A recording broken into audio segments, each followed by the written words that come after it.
Sveiki sugrįžę į mano kanalą, aš Ignas, turintis daugiau nei 8 metų patirtį kaljanų industrijoje. Šiandien kviečiu jūs kartu su manimi nusikelti į saulėtąjį Egiptą, šalį, kur kaljanas neatsiejamas nuo kasdienybės.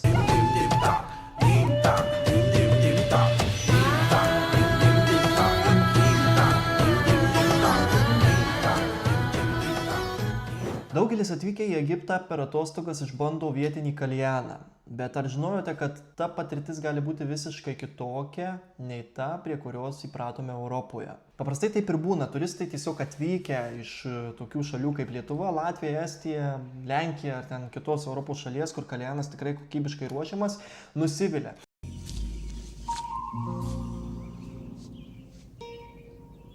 What the fuck is this piece of shit? Ir ne vienas klientas man yra parašęs, atsiuntęs, oi kaip gera pas jūs grįžti, parūkyti kaljano, nes ten siunčia, pavyzdžiui, kad rūko kažkokį kaljaną su folija. Ir jiems ten pridegęs jisai po kažkiek tai minučių ir patirtis yra nemaloni. Aš tiesiog per savo patirtį pabandysiu jums pasakyti, kodėl taip yra. Ir šiame video parodysiu, kaip iš tikrųjų atrodo kaljano ruošimas Egipte. Papasakosiu apie savo patirtį, kaip ir sakiau, viešbutyje Parotel Beach Resort. Ir paaiškinsiu, kodėl negalima tikėtis tokios pačios kokybės kaip namuose, arba bent jau tokiuose šalyse panašiuose į Lietuvą. Viešbutyje, kuriame gyvenome, kas vakarą kaljanus ruošė meistras vardu Imad. Kaina kaljano labai juokinga, vos $4. Galima buvo ir eurais mokėti, tai galim sakyti 4 eurai. Kaip pasakiau, filmuosiu video, Imad iš karto apsivilko tradicinius rūbus, nors sakau, nereikia nesivilk, sakau, nu kam tu čia dabar, sakau, vargsti. Ne, aš čia noriu, ten anglų kalba tokia, ar rusų anglų kalba, kažkas tokio maišyta. Po to aš jiems sakau, okei, viskas tvarko, kažkaip tai pagalvojau, gal ir variantas, vis tiek video darau. Tai jisai, žodžiu, dar pasiruošė kavos ir šypsodamas jis pradėjo tą kaljaną ruošti. Turkish coffee, yes? Turkish coffee, yes. Okay, very nice. Ir žinoma, aš iš karto pasiėmiau telefoną ir pradėjau filmuoti. Tai, kaip matot, naudojamos yra molinės taurelės, kai kurios jau gerokai pavargusios. Viena vos tokia laikosi nuskilus, bet vis tiek naudoja ten iki galo varo, kaip sakoma. Aišku, rūkymo kokybei turbūt ten labai nepakenkė. Ir pasakysiu kodėl. Kaljano tarpinė nesilikoninė, nors ir gerai, o tiesiog popieriaus skiautelė. Aš pats lygiai taip pat naudoju popierių, tik tai popierius yra rankšluostinis. Jis ką gerai padaro, tai sugeria melasą ir leidžia taurelį laikytis tvirčiau. Jeigu, tarkim, ją norėsi vidury sesijos nuimti ir vėl uždėti, tai nebus bajerių tokių, kad nuo silikoninės movos nupūs tą taurelę, nušoks, nes yra taip buvę. Tai kalbant apie kaljanus, tai visi vienodi, seni, tradicinio dizaino, bet pakankamai sandarūs. Pamačiau anglis, galvoju, okei, ką jis čia naudoja. Tai po to paklausiau, tai kaip iš pirmo žvilgsnio atrodo, kad čia barbecue, bet iš tiesų tai čia yra citrinmedžio ir apelsinmedžio mišinys. Tai tas meistras Imad sakė, kad maišo užtenka kažkur apie mėnesį ir kaina ten labai maža, bet aš kažkaip befilmuodamas nepaklausiau, kiek būtent ta kaina.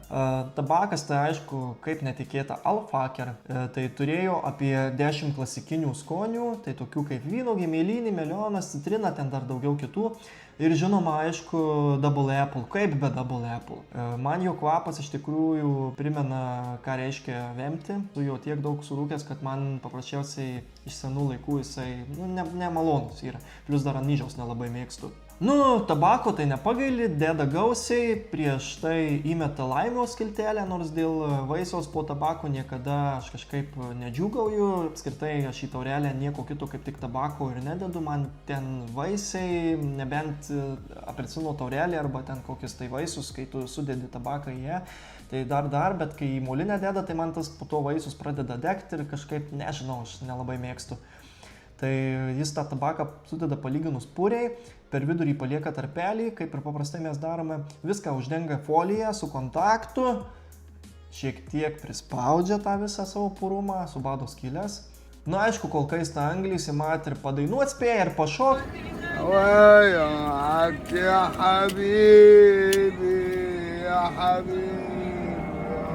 kavos pasidaro, viskas labai laisvai, be įtampos, šypsena niekur nedingsta, muzika arabiška groja, nors iš tikrųjų tai kiekvieną vakarą ta pati muzika grodavo, tai man jau biškai buvo įgrisus jinai, bet, tiesiog esu svečias šalyje, tai aš per daug čia, kaip sakyti, neatsitikiu ir, iš tiesų smagi ta patirtis pabūti toje arabiško aplinkoje. Kol kaito Anglys, puoliau filmuoti kalėnų rūkymo erdvę, kurioje ten tie kalėnai statomi, jei ne tie paminkštinimai, tai belekai būtų kieta, nes tiesiog betoniniai suoliukai, kažkaip ant tų paminkštinimų dar būdavo pusė velnių sėdėti. Pati rūkymo patirtis iš tiesų, pirmas 10-15 minučių tai pasaka, viskas tvarko, įdomu yra ten ir to, palyginus ten, ką Lietuvoje gaunam, tai ten dar pusė, kaip sakoma, to kalėno.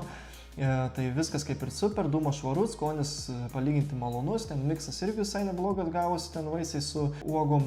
Bet kai tik atvėsta Anglys, jas pakeičia, tada prasideda kita istorija. Tabakas jau būna perdegęs, skonis atsiduoda degėsiais, nėra jokio šilumos valdymų, dūmas aštrus, nemalonus, atrodo, kad kalėnas čia sukurtas trumpam potyriui. O jei nori geresnio, užsisakai dar vieną ir tada, dar vieną, tai jau sumoki 12 eurų, bet palūkai 4 kalėnus iš karto, turbūt čia toks verslo modelis. Šiaip viskas labai greita, funkcionalu, be jokio preciziškumo, prie kurio mes įpratę lounge'uose Lietuvoje ar aplinkinėse šalyse. Vieną vakarą kalėno meistrui sakau, davai, duodu biškį daugiau pinigėlių ir tu leisk man pačiam pasidaryti. Tai jisai su džiaugsmu, imk darykis čia viską, tai aš ten, žodžiu, tą taurelę pasiruošiau taip, kaip aš įpratęs, ten dėjau palyginus puriai, stengiausi, kad neliestų folijos, kad biškį kažkoks tarpelis būtų, nes man iš karto tas degėsis gaunasi, jeigu folija liečia. Ir kažkaip visai buvo gerai, iš tiesų daugiau nei 40 minučių prarūkiau, skonis jautėsi, jiems parodžiau tą savo būdą, kaip aš dariau, bet jie ten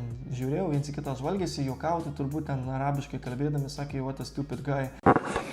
What? Bro, what are you talking about, man? Ką čia tas durnėlis rodo?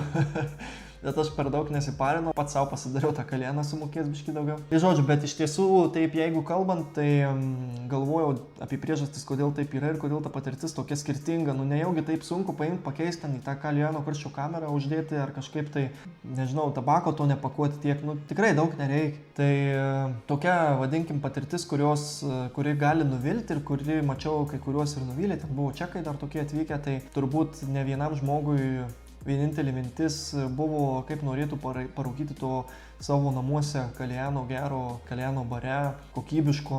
Tai bandžiau tiesiog savo atsakyti, kodėl jie taip nesistengia. Aišku, atrodo nesistengia, iš dalies kaip ir stengiasi, bet kodėl tas kalėnas toksai, ne pats skaniausias. Tai tiesiog jie ir pakeistų labai nedaug galėtų už kalėną prašyti, kad ir kaip pavyzdys $10 ir aš laisvai juos mokėčiau, ar ten kitas turistas, kuris žino, ką reiškia geras kalėnas. Tai galiausiai priėjau keletos išvadų ir šios priežastys labiausiai, manau, lemia, dėl ko daugelį arabiškų šalių eiliniam turistui gauti kokybišką kalėno seansą yra sudėtinga. Tai tiesiog pirma priežastis pagrindinė, tai yra skirtingas rūkymo stilius. Dauguma vietinių rūko tradicinį kalėną su stipresniu tabaku, dažnai vadinama ten jurak ar tumbak, kuris neturi dirbtinių skonių, yra kur kas intensyvesnis nei populiarūs europiniai vaisių skonio tabakai. Turistui tai gali pasirodyti per sunku arba ne taip, kaip tikėjosi. Tai būtent 20 amžiaus viduryje įvykusi kalėno tabako revoliucija padarė įtaką ir vietiniai kalėnų kultūrai arabų šalyse, dėl ko dabar dažniau rūkomi mums įprasti šlapi tabakai ir jie patys juos rūko. Ilgametės tradicijos. Kalėnas arabų pasaulyje turi gilias istorinės šaknis. Tai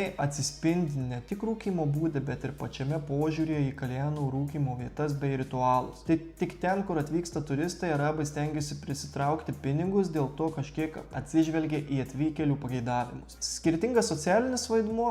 Europoje kalėnas dažniausiai rūkomas su draugais, tai socialinė patirtis. Tuo tarpu, kai kuriuose arabų šalyse jis dažnai rūkomas vienumoje, tarp vyrų, atskiruose zonuose.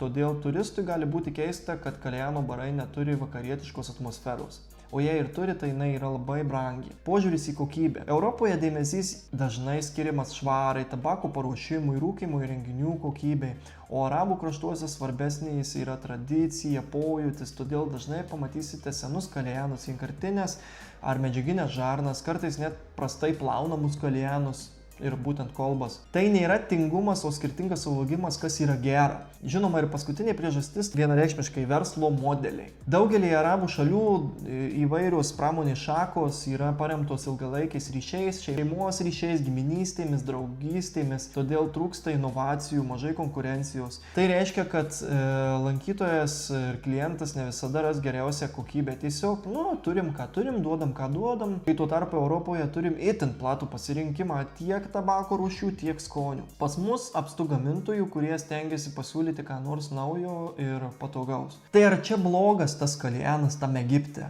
Aš tai sakyčiau, kad ne, tiesiog kitoks. Sukurtas vietiniam vartotojui pagal vietinės taisyklės, dar ne taip gerai pritaikytas paprastam turistui. Jei ieškai tokios patirties kaip Lietuvoje, gali nusivilti, bet jei nori paragauti kultūros, verta pabandyti. O jei planuosi lankytis Lietuvoje, tai žinoma prisijunk į mano bendruomenę Start Shisha, kurios nuorodą rasi šio video aprašyme.